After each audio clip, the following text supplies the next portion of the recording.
Morning, all. We're releasing today the 2016 International Religious Freedom Report.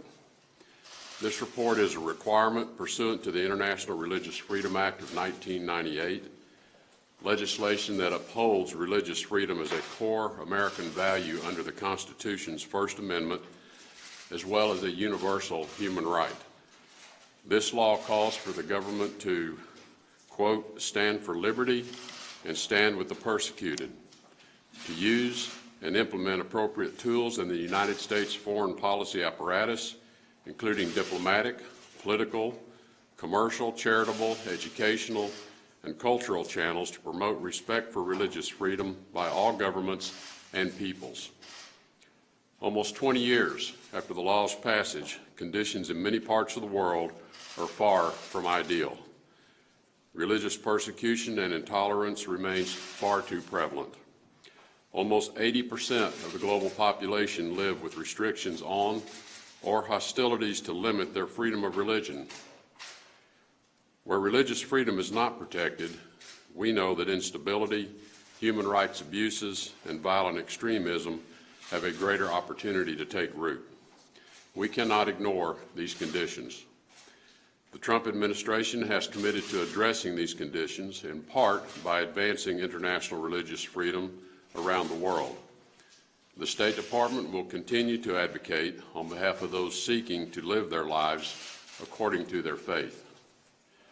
The release of the 2016 International Religious Freedom Report details the status of religious freedom in 199 countries and territories and provides insights as to significant and growing challenges.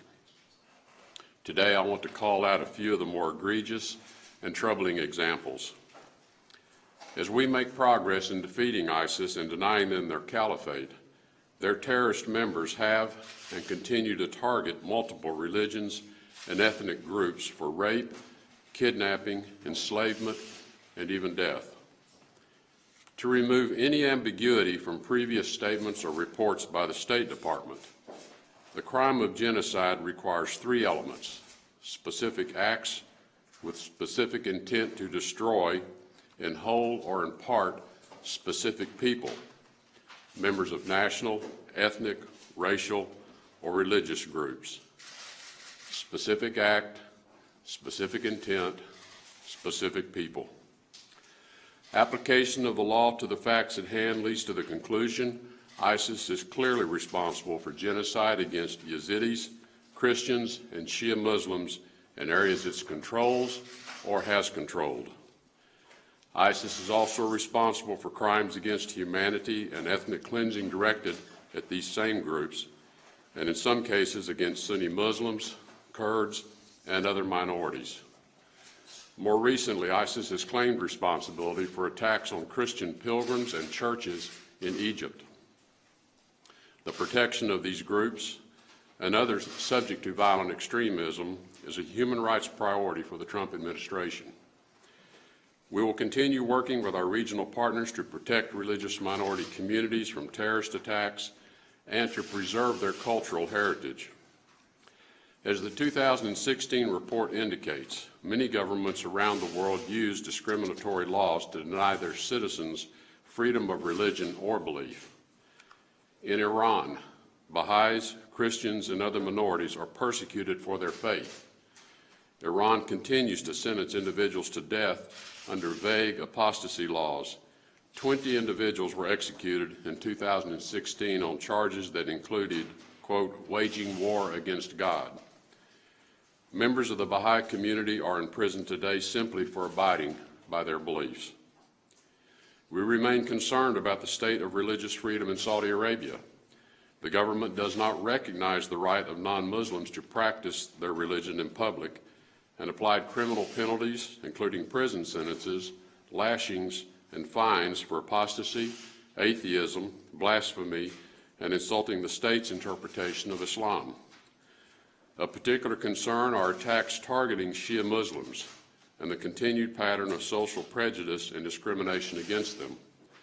We urge Saudi Arabia to embrace greater degrees of religious freedom for all of its citizens. In Turkey, authorities continue to limit the human rights of members of some religious minority groups, and some communities continue to experience protracted property disputes. Non-Sunni Muslims, such as Alevi Muslims, do not receive the same governmental protections as those enjoyed by recognized non-Muslim minorities and have faced discrimination and violence. Additionally, the United States continues to advocate for the release of Pastor Andrew Brunson, who has been wrongfully imprisoned in Turkey. And in Bahrain, the government continued to question, detain, and arrest Shia clerics, community members, and opposition politicians. Members of the Shia community there continue to report ongoing discrimination in government employment, education, and the justice system. Bahrain must stop discriminating against the Shia communities. In China, the government tortures, detains, and imprisons thousands for practicing their religious beliefs. Dozens of Falun Gong members have died in detention. Police policies that restrict Uyghur Muslims and Tibetan Buddhist religious expression and practice have increased. Religious freedom is under attack in Pakistan, where more than 24 are on death row or serving a life imprisonment for blasphemy. The government marginalizes Ahmadiyya Muslims and refuses to recognize them as Muslim. It is my hope that the new Prime Minister and his government will promote interfaith harmony and protect the rights of religious minorities. Finally, in Sudan, the government arrests, detains, and intimidates clergy and church members. It denies permits for the construction of new churches and is closing or demolishing existing ones. We encourage the government of Sudan to engage concretely on the Religious Freedom Action Plan provided by the department last year. Unfortunately, the list goes on. No one should have to live in fear, worship in secret, or face discrimination because of his or her beliefs. As President Trump has said, we look forward to a day when, quote, people of all faiths, Christians and Muslims and Jewish and Hindu, can follow their hearts and worship according to their conscience, end quote. The State Department will continue its efforts to make that a reality. Recently nominated Ambassador at Large for International Religious Freedom, Governor Sam Brownback, will be the highest-ranking official ever to take up this important post. We look forward to his swift confirmation. I thank my many colleagues at the Department and overseas who contributed to this report, and specifically the Office of International Religious Freedom, including Senior Advisor on Global Justice Issues, Pam Pryor, Special Advisor for Religious Minorities, Knox Thames, and the previous Ambassador at Large, David Saperstein. We look forward to working with Congress and the administration to continue America's indispensable role as a champion of religious freedom the world over. Thank you very much. Mr. Secretary, do you have a response to Kim Jong-un's decision to pull back from Taiwan? I have no response to his decisions at all at this time. Thank you. Any comments on the situation there? We continue to be interested in finding a way to get to dialogue, but that's up to him. Thank you.